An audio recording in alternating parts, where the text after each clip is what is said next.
Hey guys, Nick here, and today we will be getting into part 4 of What If Dale Survived the Remake. Now, in the last episode, we covered Dale revealing to Rick everything else about Shane, from actually killing Randall if there was any doubt in Rick's mind, to Shane aiming his gun at Rick at the Atlanta camp. Then, we get Rick getting knocked out by Shane, Dale pulling his gun on Shane and not being able to fire, Shane about to fire at Dale, and then Rick getting back up and putting Shane down for good, not shooting him in the head.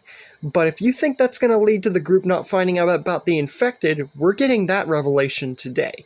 But then we get the Horde arriving at the farm, right before Rick is about to tell Carl about what happened, seeing as though the conversation lasted longer, but Carl only saw Shane go down. Now they see the Horde, and Rick tells Carl and Dale that, they need to move now. But then Dale has an idea, a very good idea, one that if he were alive would have made great sense for him and the rest of the group to do. He suggests that he take the RV and collect everybody around the farm, so that way it could save everyone without any casualties or worry, and Rick and Carl can lead whoever is near the barn away to the RV.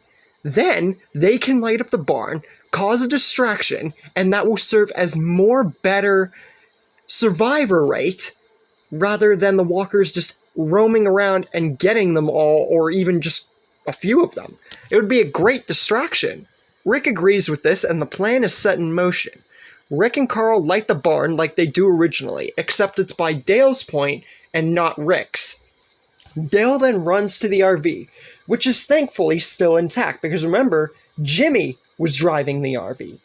Thankfully, Dale is able to get there right in the nick of time to stop any walkers from getting near Jimmy, and collects full control of the RV, handing the RV to Dale, because, it's his.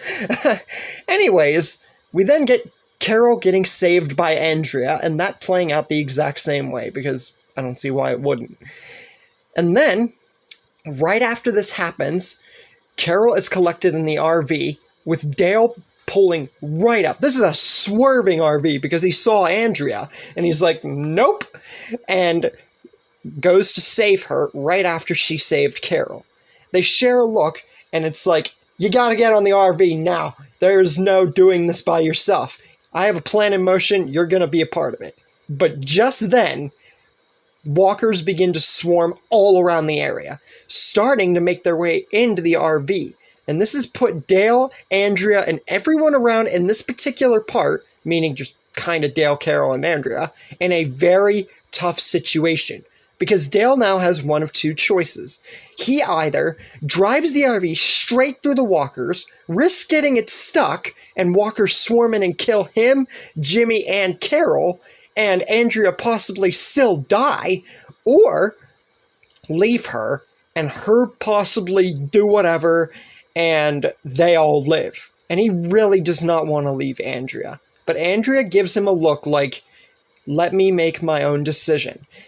There's really not a choice here. Save yourselves. Let me figure my own stuff out. It's basically a look that would reprimand that kind of...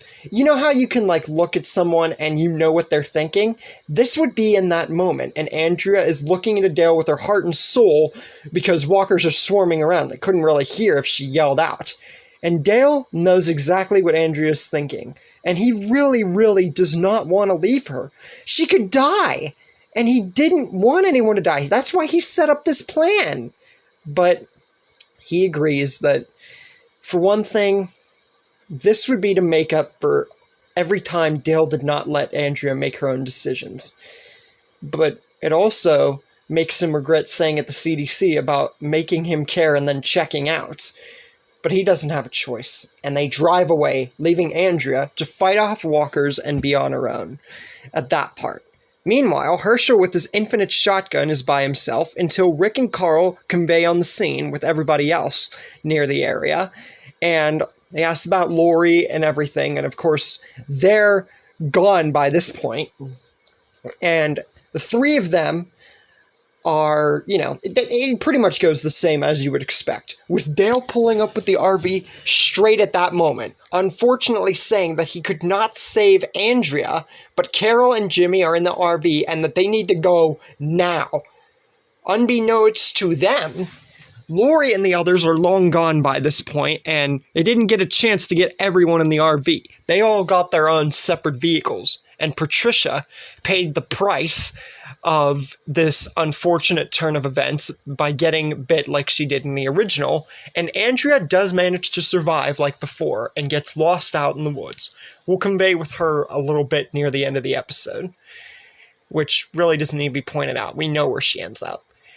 Then we get everyone conveying at the highway, where they do originally after the events of the barn, or, farm area. And the two main survivors, the two only survivors differentiating from the original, are Dale and Jimmy. And this I've done before with the two of them surviving, but the influence is stretched out more with Dale because he's the prime source of this story. Now, we then get, with the RV included, everyone driving to the clearing, except I feel it would be past the clearing because the RV is still there. So they would most likely pack in, if anything else, leave like cars behind, and the RV would be like the last one, which would be really cool for a good stopping point for the RV. Dale then talks to Rick about not being able to save Andrea and goes like more in depth about it, and says that he didn't see anybody else, Patricia and everything like that.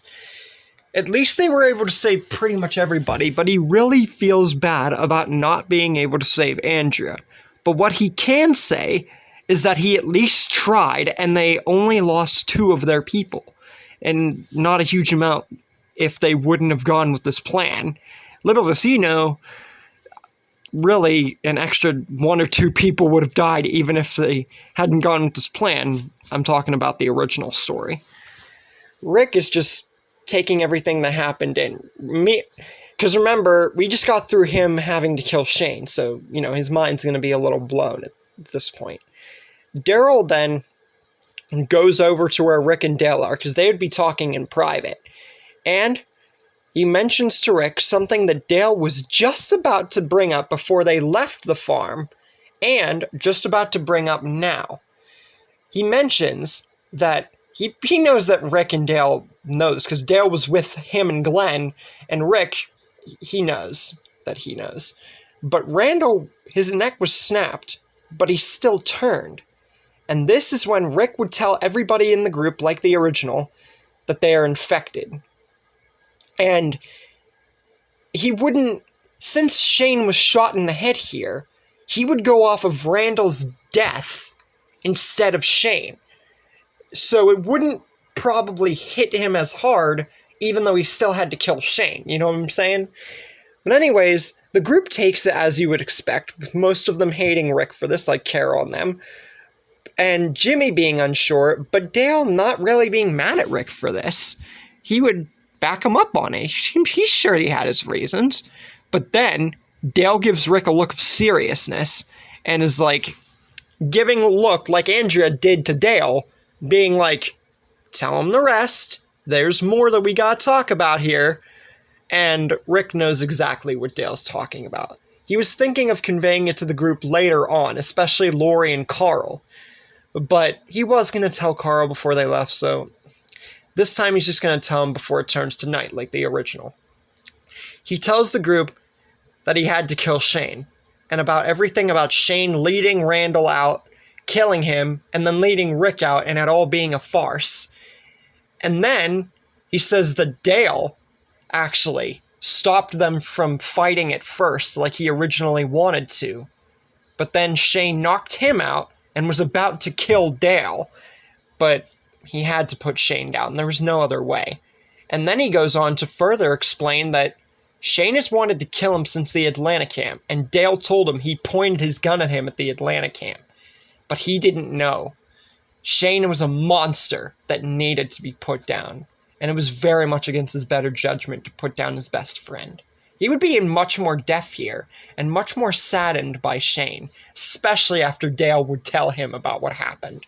And the group, they would be much more on Rick's side here. Sure, like maybe Carol and maybe Maggie or Beth would be still against this, like they were in the original, but if they were, Dale would back Rick up to an absolute T here, saying that, yes, as a matter of fact, Shane did point his gun at Rick at the Atlanta camp, and he was there, and Shane just acted like nothing happened.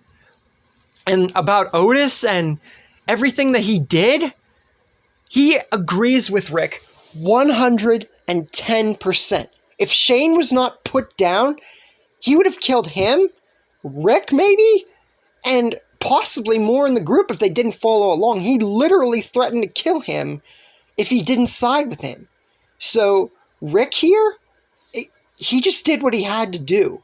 And if he didn't do it, the group would have been most likely leaderless or in the wrong hands with Shane. So this time, the democracy with Rick, the Ricktatorship, that's not going to happen. I've done that small little bits in here before, because especially with Dale's defense with Rick and Shane's whole field would back him up completely, especially if he told him about what really happened. I never added that in the original, but that would make it even more monumental to Rick's leadership in the group.